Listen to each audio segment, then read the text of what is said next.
หวนน้ำมาถึงแล้วเสียงแซวแซว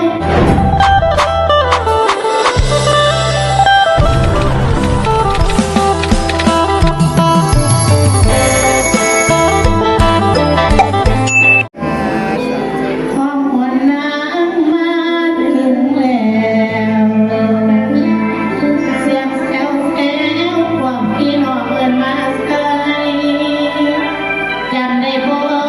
ก็ใหญ่ของมันมาตั้งแต่ที่คือแฟนเจ้าแม่นลาวเด้อหัวใจนั้นจะต้องพาเมื่อบ่ลืมพี่ดอกคนนั้นโอนเคยให้กำลังใจ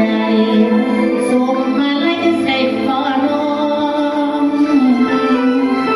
คนบ่สวยบ่รวยบ่พวกบ่งามว่าบ่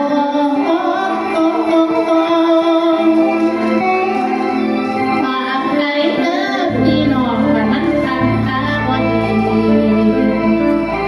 ของวันมาคืนนี้เด้อพี่อย่าลืมกัน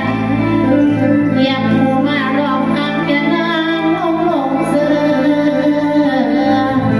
แม้เคยเจอแต่เขาที่หลังเวทีให้เอาตกขอวันนั้นขอกราบพ่อขอวันนั้นขอกราบแม่เป็นแรงใจทุกทางบัดลงทางอย่านาย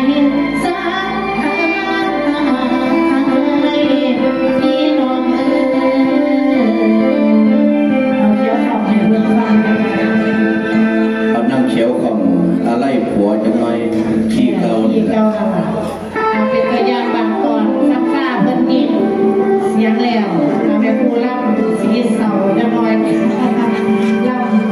เรื่องข้าวสีโบดพัตตะบองเขาได้รับสีไอเสียงรวยมาทำนี่ให้อยู่บ่เป็นจอบอกเพิ่นนี่สิเป็นผู้โชคดี41บ่เลยว่าจี1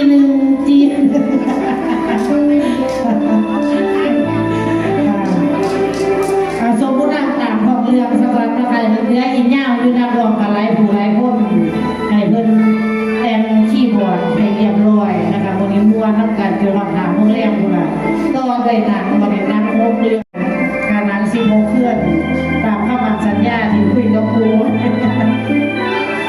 เอาวันนี้นะแก้วของสุขสันต์ลำพันธ์น้ำเท่าสีโคตรพัตตะบองเท่าสีโคตรถึงเล้าเองกำกลวันนี้ก็สิได้ร้อยแพร่เอาเท่าสีโคตรกลับไปบ้านเก่าเมืองหลังกันก่อนเอาก็ท่านแพร่ก็คือสิตายแล้วสีโคตรกันเกี่ยวข้องย้อนตาโศกอายแก้มเป็นมาเสียดายเสื้อผ้าเจ้าแนวนุ่ง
าเพชรเล็กไหล